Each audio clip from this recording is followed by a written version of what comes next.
Ce réseau, je vous l'avais présenté il y a quelques années dans Aiguillage. C'est celui du train miniature gaillacois. Installé en Occitanie, dans le département du Tarn à Gaillac, globalement, il n'avait pas beaucoup changé depuis tout ce temps. Mais cet été, il s'est produit une petite révolution.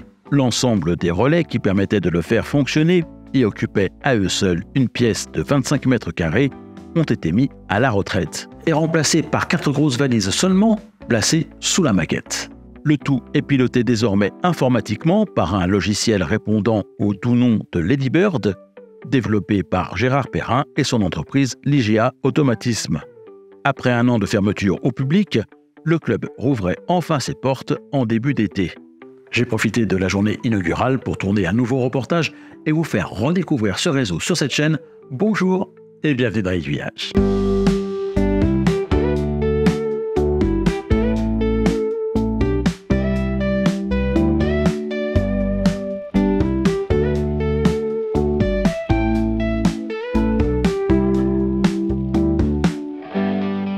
Bonjour Laurent. Bonjour. Qu'est-ce qui se passe aujourd'hui ici à Gaillac? L'inauguration, on a renouvelé le réseau au niveau automatisme, au niveau système d'exploitation. On avait fermé après la saison 2023 septembre et on réouvre après près d'un an d'absence. Donc maintenant on appelle les visiteurs à revenir. Je me rappelle d'une grande salle où il y avait plein de relais, alors ça c'est fini, ça y est? C'est fini. Maintenant on a informatisé, un peu comme à la SNCF aujourd'hui, on passe à un système d'exploitation informatisé. Et effectivement la salle nous sert aujourd'hui de stockage et peut-être demain de lieu de convivialité où on pourra casser une petite croûte, quoi. Bon, on peut les visiter un petit peu, voir un petit peu à quoi ressemble la maquette alors. Alors elle n'a pas trop changé. Nous avons toujours cette gare TGV qui n'a pas bougé, effectivement. On a cette partie-là n'a pas trop bougé finalement. Par contre, là, on a la partie Gaillac. Ouais. On la verra mieux de l'autre côté. Où on a accueilli dans nos membres l'année dernière Bernard, qui est un grand spécialiste des maquettes, magnifique maquette. Là, on voit, il a déjà fait les maquettes du fond, là, avec du trompe-l'œil et tout ça, c'est magnifique. Il va faire d'autres maquettes. Ces maquettes, il les fait chez lui, et après, il les ramène ici, il les installe, il les met en place. Donc là, on voit bien, on est vraiment en pré-décor, on voit bien qu'il y a la peinture, c'est un petit peu, on va dire, barbouillé. C'est vraiment pour donner l'esprit, pour ouvrir. Là, il fallait absolument qu'on ouvre. Donc là, vraiment, toute cette partie-là, on la verra peut-être de l'autre côté, mais c'est le gros travail qui a été fait ici. Plus loin aussi, on a fait un gros travail d'intégration. Donc cette montagne-là, elle existe, j'ai toujours connu, moi, personnellement. Donc elle a toujours existé, je dirais. Donc on n'y a pas touché cette année. De l'autre côté, pareil, le bout de montagne, on n'y a pas touché. Donc ça, c'est historique presque. Peut-être y aura des choses à faire, mais ça, on n'y a pas touché. Cette partie-là, elle est aussi automatisée avec le nouveau système? Par contre, tout le système... toute l'intégralité du réseau. Toute l'intégralité du réseau. On a vraiment basculé. C'est-à-dire on a tout déposé pour tout reposer le nouveau système. On n'a pas voulu faire de moitié-moitié. Il en était question il y a 2 ans de se dire on fait un seul circuit. Pour mémoire, dans le temps, il y avait 6 circuits. 2 lignes TGV, 1 ligne voie unique et 3 lignes courantes. Il y a voie 1, voie 2 et voie 3. Là, aujourd'hui, avec le nouveau système d'exploitation, on peut dire qu'il n'y a plus qu'un grand circuit. Parce que tout est interpénétré, tout est interconnectable. Donc là, vraiment, on va rejouer. Ouais. C'était un grand chantier quand même, hein, parce que vous avez quelques chiffres en tête là, sur la longueur du réseau. Le réseau en voie, en cumulé en voie, je crois qu'on est entre 1000 et 1200 mètres de voie. Donc l'air de rien, 1200 mètres de voie comme ça commence à faire. En câble, il faudrait demander, mais j'ai déjà oublié. Ouais. Il y a beaucoup de fils quand même. On a tiré beaucoup de fils dessous. Peut-être un peu moins qu'avant quand même. Mais un petit peu moins parce qu'on n'a pas un retour à la salle de relais. Là vraiment, on arrive directement les cartes. Les cartes sont en dessous du réseau. Donc effectivement, on a quand même beaucoup moins de câbles, mais beaucoup moins, ça ne veut pas dire 1/10. On a peut-être moitié moins, mais pas. Mais avant, on avait 80 km de câble. Il en reste quand même. C'était quand même assez énorme. L'originalité ici, c'est que les visiteurs peuvent marcher presque sur le réseau. Donc effectivement, quand on peut avoir d'ici une vue assez... on a un panorama. Et d'ailleurs, il y a des gens qui s'y arrêtent. Quand on est ici, donc on a quand même un panorama. Bon, moi, je suis un peu grand. Mais on a un panorama, effectivement, là, du réseau. C'est assez impressionnant, effectivement. On voit de la circulation, on voit aussi le chantier, hein, on voit aussi les travaux à venir. Mais c'est quand même assez impressionnant, effectivement. Alors on est dans la région quand même. Hein. On est très local, tout à fait. On est vraiment, c'est même plus sud-ouest, on est vraiment local, Tarn, Toulouse, Haute-Garonne, on est vraiment dans ce coin-là avec effectivement Gaillac. Derrière, on voit Rabastens, Matabiau, Saint-Sulpice, et là-bas on a l'Exos. Donc on est vraiment dans ce coin nord Toulouse nord du réseau. On est vraiment dans... C'est localisé quoi, à part le TGV, mais il arrive le TGV, il arrive.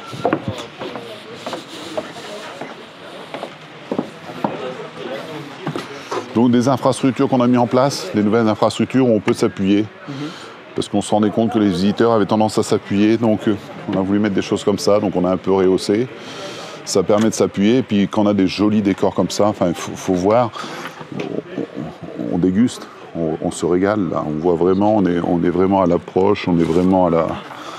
C'est bluffant, là, c'est Bernard qui nous a fait ça. Il est rentré ce soir, mais c'est joli, c'est joli, c'est très très joli. En même temps, si vous voulez traiter tout le réseau comme ça, vous avez encore du... parce qu'avec la surface que vous avez, là... Quelques temps, mais après, bon, Bernard, on va tous l'aider, là. Quand on va fermer, là, je pense au mois de septembre, on va ressortir, on a un échafaudage qui permet d'enjamber la largeur, et on va se mettre sur l'échafaudage pour travailler là. Là, on ne peut pas travailler en finesse, on est trop loin.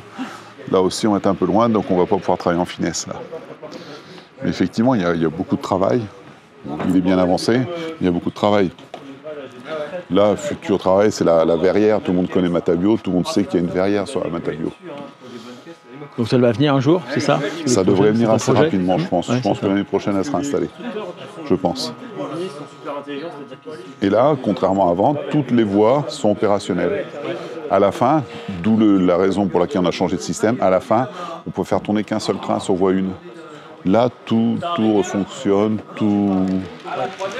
Qu'est-ce qui vous a motivé à faire ce changement? C'était que vous étiez arrivé à une limite dans l'exploitation? Voilà, tout à fait.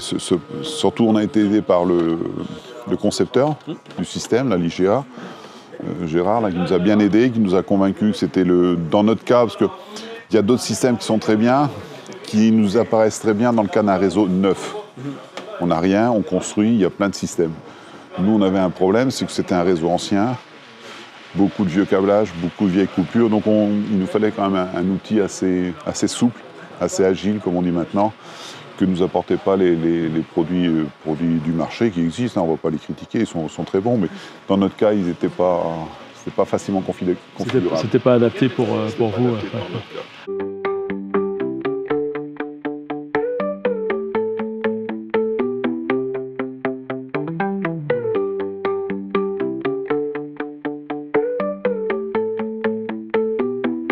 Gérard Perrin, le concepteur du nouveau système d'exploitation, faisait bien sûr partie des invités de cette journée d'inauguration.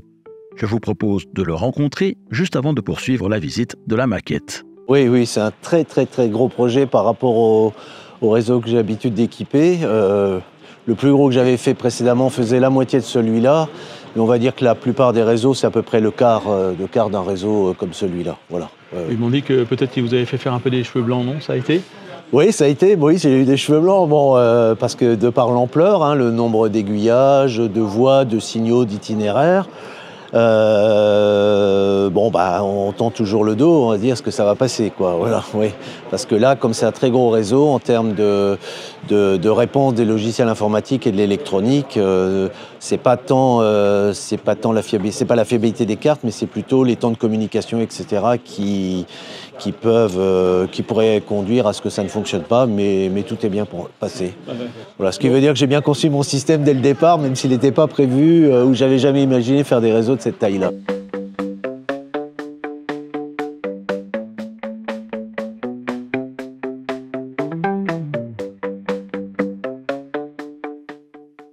Si le sujet vous intéresse, j'ai créé un nouveau bonus.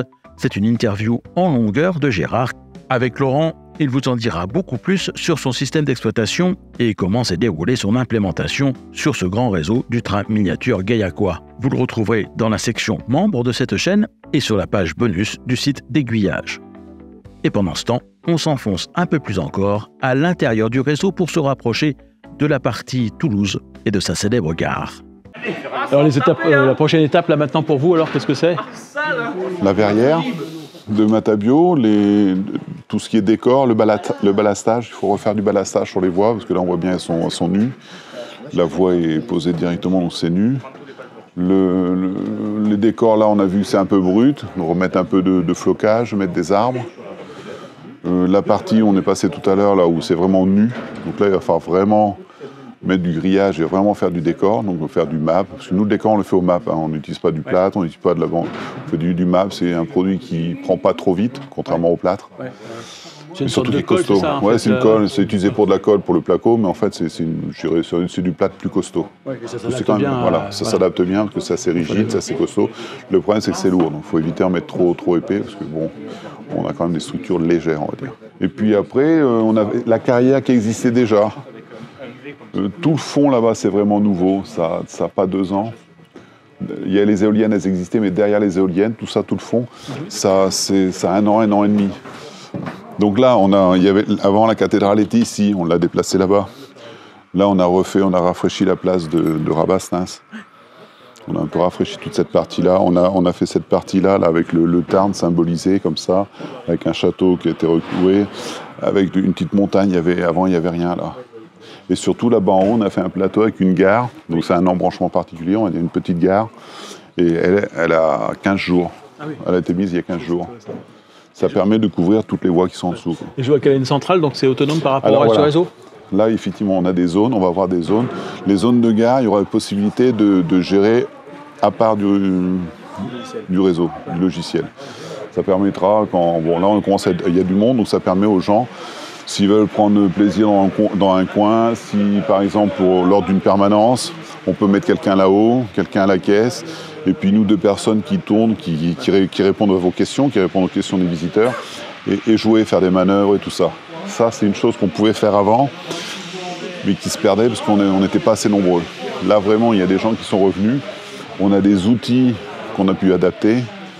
Donc ça permet aujourd'hui, effectivement, on peut être interactif maintenant. En soi, le réseau, il peut tourner avec une seule personne qui est sur l'ordinateur. Et si on voulait, alors ce serait moins intéressant, mais même si on voulait, on pourrait programmer, il y aurait peut-être un investissement en temps, on programme une journée et les trains partiraient, et puis nous on pourrait être ici, ou faire de la manœuvre, ou faire d'échanger avec les gens, et ça tournerait tout seul, ça peut.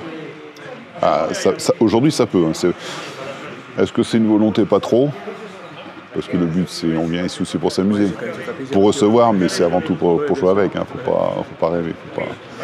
Donc aujourd'hui, il y a tout ça. Et ça, oui, 15 jours, ça a été installé il y a 15 jours, ça a été planqué, pour mettre sur le plan de voie. Donc c'est une petite gare de campagne, avec un système que connaissent nos chers modélistes, on va dire. C'est un produit du commerce qui fonctionne très bien. Ce qu'on disait tout à l'heure, hein, il y a des produits qui fonctionnent très bien. Voilà, il est complètement autonome, c'est-à-dire qu'en fait, complètement autonome. Là, il a sa zone. Le reste du système ne peut pas du tout le prendre en charge. C'est vraiment. Il fait ce qu'il veut là. D'accord. Ouais. Donc là, il est dans les manœuvres, il fait des petites manœuvres. C'est aussi le plaisir du modélisme, on arrive à jouer. Là, on joue, on s'amuse, on est vraiment... Oui, au-delà de l'automatisation, c'est important de garder cette dimension-là aussi. L'automatisation, mais dès qu'on arrive en gare, il y a de la manœuvre, hein, quoi qu'on en dise. Donc la manœuvre, c'est plus ou moins manuel. Il faut être plusieurs pour décrocher, effectivement, pour dételer. Et a priori, là...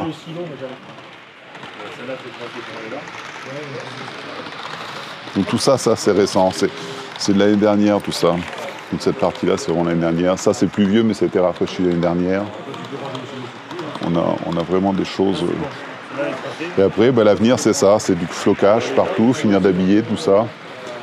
Tout ça, on finit d'habiller. Ça, on finit d'habiller. C'est vraiment de la...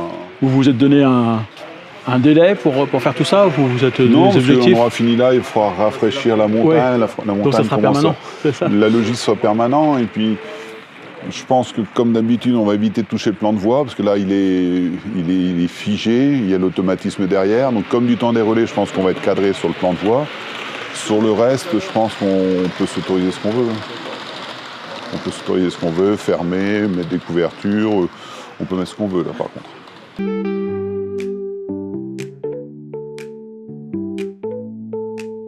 Des travaux de rafraîchissement de la maquette qui ont été réalisés parallèlement à son informatisation et qui, semble-t-il, ont fait du bien au club qui a gagné à l'occasion pas mal de nouveaux adhérents. Il suffit de regarder les maillots rouges, quoique là on n'en a plus beaucoup. On est une vingtaine, à peu près, une petite vingtaine. Et il y a eu un renouvellement, j'ai l'impression. Il y a eu un renouvellement cette année, on a vraiment... J'ai la partie des jeunes notamment. Voilà, on a eu une année assez exceptionnelle. À un moment donné, on mettait un petit peu un genou à terre, un petit peu démoralisé. Et il y a plein de membres qui nous ont découverts. Une quinzaine de membres qui sont arrivés comme ça d'un seul coup, mordus, dont le fameux Bernard pour les maquettes. Mais quand je dis toujours Bernard, il n'y a pas que Bernard. Il y a beaucoup de gens qui, dans leur rôle, ont eu un rôle très actif. Déjà pour l'ossature, il y a des gens qui nous ont fait l'ossature, il y a des gens qui nous ont fait du câblage, il y a des gens qui ont fait de la peinture, du ménage. Tout le monde a été très actif, il n'y a pas eu on a vraiment eu des gens. Là, on a une belle équipe. On a une belle équipe, l'association a un nouveau souffle là. Et il faut que ça va continuer. Et puis, le train miniature gaillacois peut compter sur le soutien d'une association voisine, le train miniature Castrais, dont certains membres étaient présents pour donner un coup de main pendant les travaux. Et c'est assez rare dans la région pour que cela soit souligné, le rail miniature Castrais organise une exposition de modélisme ferroviaire. Elle se déroulera à la fin du mois d'octobre. Une exposition qui aura lieu les 26 et 27 octobre, pendant les vacances de Toussaint. Donc oui, c'est très très rare dans la région. La dernière était en 2017 à Castres, donc ça fait quand même quelques années. Et oui, la région a du mal à faire des expositions. Il y a Olonzac de temps en temps, une fois par an, mais qui est pas très loin. Mais après, Toulouse, tout ça, il ne se passe rien, c'est dommage. Donc Castres, ça sera l'occasion de venir voir ce que les modélistes locaux font. Qu'est-ce que ça va être le programme? Qu'est-ce qui est prévu? Alors l'exposition sera sur 2 jours. Il est prévu, alors il y aura 2 salles. Une petite salle avec les modulino chers à Castres, avec quelques réseaux, tout petits réseaux de mètre sur 1 mètre. Il y aura aussi un Fab Lab dans cette petite salle. Et après, il y aura la grande salle où il y a eu déjà l'exposition, où on retrouvera les professionnels, les grands réseaux, Mirepoix qui vient avec 22 mètres. Pas 22 mètres, pardon, 12 mètres. Et après, quelques artisans et quelques fabricants. Donc ça ne va pas se faire dans les locaux du club, ça se fait à l'extérieur, c'est ça ou Tout à fait, les locaux du club, il y a le réseau fixe, donc nous ne pouvons pas accueillir une exposition. Donc ça se fait à la salle Gérard Philippe, qui est proche du centre-ville. Et entre-temps, on peut toujours venir visiter le réseau du club, puisque lui, il est ouvert au public assez régulièrement. Tout à fait, le réseau est ouvert tous les samedis de l'année, sauf si ça tombe le jour de Noël. C'est le seul jour où on ferme, et de 14h30 à 18h, l'entrée est gratuite. Et c'est ouvert tous les samedis. Quant au train miniature gaillacois, il est donc de nouveau ouvert à partir de cette saison. Pour connaître les horaires de visite possibles, le plus simple est de se connecter à son site web à l'adresse train-miniature-gaillacois.fr. On se retrouve quant à nous lundi prochain sur cette même chaîne avec un reportage qui sera cette fois-ci consacré au patrimoine ferroviaire, mais dès jeudi sur la chaîne Aiguillage.